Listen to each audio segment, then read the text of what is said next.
السلام عليكم أعزائي المشاهدين. كل سنة وانتم طيبين بمناسبة انتهاء الشهر الكريم، وكلها كام يوم ويهل علينا العيد وحلويات العيد وعيديات العيد.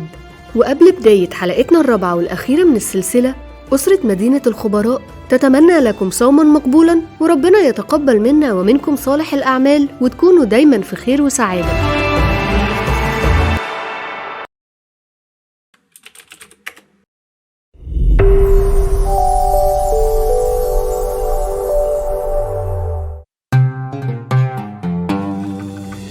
المذهب اللي هنتكلم عنه النهاردة هو مذهب اشتهر بتعظيمه للنصوص وآثار الصحابة، مذهب الإمام أحمد بن حنبل.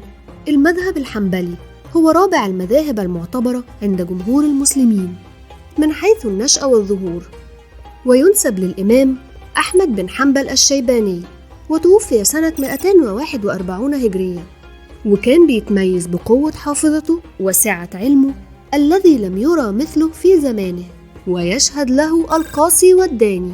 اسمه ونسبه هو أبو عبد الله أحمد بن محمد بن حنبل بن هلال بن أسد الشيباني المروزي البصري. نسبه ويلتقي نسبه بالنبي صلى الله عليه وسلم في نزار بن معد بن عدنان. أما أمه فهي شيبانية من بني عامر، إحدى قبائل بني شيبان، واسمها صفية.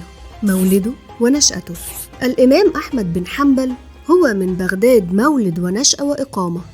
ولد في ربيع الأول سنة 164 هجريا، وكانت أمه قد جاءت به وهي حامل من مرو، حيث كان أبوه من أجنادها، ثم انتقل إلى بغداد فولد له الإمام أحمد، إلى أن المنية أدركت الأب بعد مولد الإمام أحمد ب3 سنوات، وكان عمر والده وقتها 30 سنة. فنشأ الإمام أحمد يتيما ترعاه أمه، حيث ربته تربية علمية صالحة، فدفعته إلى معلم الكتاب فتلقى عنه حتى برز بين أقرانه. وكان معلمه يتجاوز عن الأجر أحيانا مقابل ما يقدمه له الصبي من مساعدة في تلقين الضعاف من أقرانه الطلاب. كما كان في صغره شديد الشغف في طلب العلم، وتميز في شبابه بالورع وعفة اللسان. طلبه للعلم شغف الإمام أحمد منذ نعومة أظافره بطلب وتحصيل العلم، فأقبل عليه بنهم وجد واجتهاد، وكان يزاحم طلاب العلم في مجالس العلماء ببغداد وهو عمره 16 سنة، وسافر في طلب العلم وتحصيله، فرحل إلى الكوفة والبصرة ومكة والمدينة واليمن والشام والجزيرة، وكتب عن علماء كل بلدة، حتى شغله ذلك عن الكسب والزواج، ولم يتزوج إلا بعد أن بلغ 40 سنة، وكان أدرك العلم ما أراده. كان من حرص الإمام أحمد بن حنبل على طلب العلم أنه كان يبادر إلى مجالس العلم والسماع قبل الفجر. وأول ما بدأ به طلب العلم هو علم الحديث، فجلس إلى أبي معاوية هشيم بن بشير وسمع منه، وهو أكثر شيوخ الذين لازمهم من سنة 179 هجريا وحتى 183 هجريا. وكتب الحديث عن أبي يوسف القاضي صاحب أبي حنيفة، ولازم عبد الرحمن بن مهدي فكتب عنه الحديث، وأخذ عن أبي بكر بن عياش. ولم يمنعه تقدم سنه وعلو قدمه عن طلب العلم واستمراره فيه، ومزاحمة صغار الطلبة في المساجد ليسمع ويكتب ويتعلم من غير كلل ولا ملل، حتى في قول لي أنه قال: أنا أطلب العلم إلى أن أدخل القبر. وده يدل أن العلم بالنسبة لي كان حياة. أشهر شيوخه: تلقى الإمام أحمد بن حنبل علمه عن عدد كبير من أئمة العلم والدين في الحديث والفقه ومختلف العلوم، وإن كان محور اهتمامه طلب الحديث، لأنه كان يرى في علم الحديث تعظيم لسنة النبي صلى الله عليه وسلم. وقد بلغ عدد شيوخه من المحدثين والفقهاء والمقرئين حوالي 414 شيخ، وامرأة واحدة روى عنها، ومن أشهرهم يعقوب بن إبراهيم أبو يوسف القاضي، وتوفي سنة 182 هجرية. هيثم بن بشير، وتوفي سنة 183 هجرية. إسماعيل بن علية، وتوفي سنة 193 هجرية. وكيع بن الجراح، وتوفي سنة 197 هجرية. سفيان بن عيينة، وتوفي سنة 198 هجرية، وغيرهم. أشهر تلاميذه بلغت شهرة الإمام أحمد في العلم والفقه مبلغ الآفاق، فقصده طلاب العلم من مختلف الأنحاء وانكبوا على مجالسه، ويسمع من حديثه ويتفقهون على يديه. وقد بلغ تلاميذه عدد كبير حتى أحصاهم العادون نحو 577 شخصاً. كما ذكر أيضاً إن كان يحضر مجلسه ما يزيد عن 5000 شخص، ما بين كاتب ومستمع ومتأدب بأدب.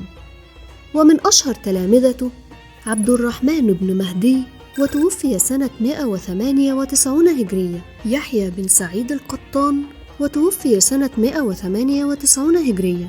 أبو عبيد القاسم بن سلام، وتوفي سنة 224 هجرية. يحيى بن معين، وتوفي سنة 233 هجرية.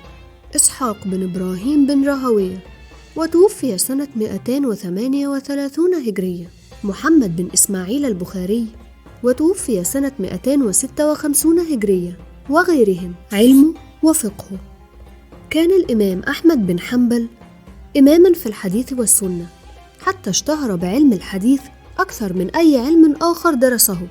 أيضاً كان إماماً في الفقه والفهم، ومن كثرة اطلاعه للفقه وعلمه الواسع بعض الأقوال، منها قول إبراهيم الحربي عنه: رأيت أحمد بن حنبل فرأيت كأن الله جمع له علم الأولين والآخرين من كل صنف، يقول ما شاء ويمسك ما شاء.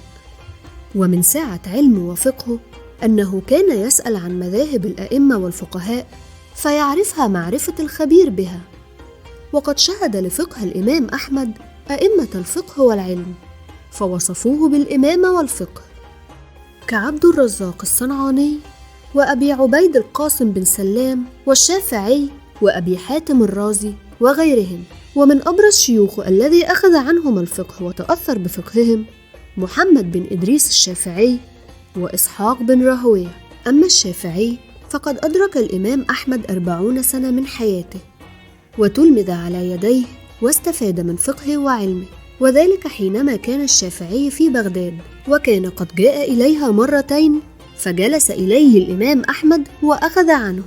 ولقد كان لهذه المجالسة دور في تكشف الملكية الفقهية والعلمية للإمام أحمد عند شيخ الشافعي، فشهد له بالإمامة حيث قال: أحمد إمام في 8 خصال: إمام في الحديث، إمام في الفقه، إمام في اللغة، إمام في القرآن، إمام في الفقر، إمام في الزهد، إمام في الورع، إمام في السنة. وأما إسحاق بن راهويه فقد كان تربطه علاقة وثيقة بالإمام أحمد، لا سيما إنهما ارتحلا معا لطلب العلم، وكان يتذاكرانه معا.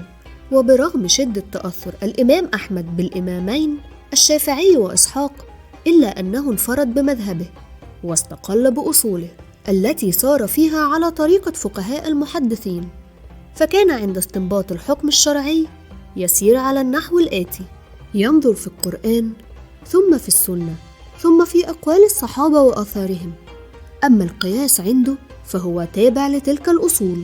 مصنفاته: عرف الإمام أحمد بمصنفاته الجامعة التي تدل على سعة علمه وفقهه وعمق فهمه، وعدد مصنفاته حوالي 30 مصنف، وكتب المسائل حوالي 200 كتاب.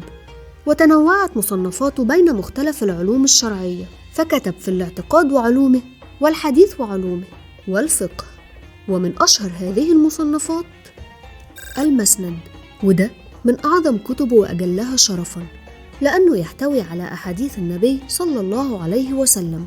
وأيضاً من مصنفاته فضائل الصحابة، العلل ومعرفة الرجال، الأسامي والكنى، الزهد، الرد على الزنادقة والجهمية، الناسخ والمنسوخ، وغيرهم من المصنفات.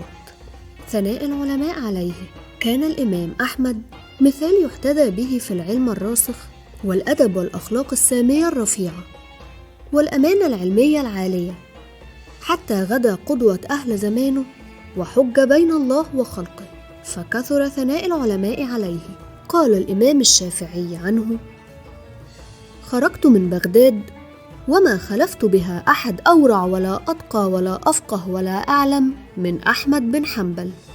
ولعل من أعظم ما يدل على إمامة أحمد بن حنبل وتقدمه في الفضل والمكانة صبره وثباته في أيام المحنة العظيمة التي بدأت في زمن الخليفة العباسي المأمون واستمرت إلى زمن المعتصم ثم الواثق، حيث حملوا الناس على القول بخلق القرآن.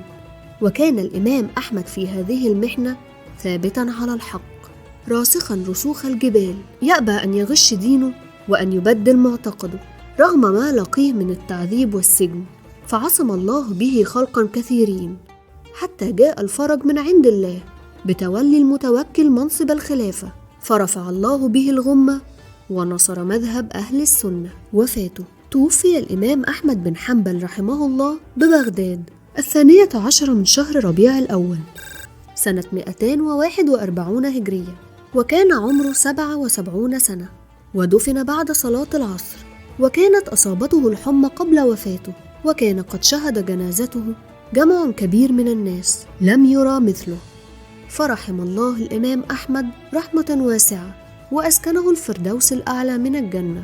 وبكده أعزائي المشاهدين تكون انتهت حلقتنا النهاردة، أتمنى تكونوا استمتعتوا معانا. ما تنسوش تعملوا لايك وشير وسبسكرايب عشان تستفيدوا ويوصلكم كل جديد، وربنا يتقبل منا ومنكم صالح الأعمال. دمتم بخير أعزائي المشاهدين.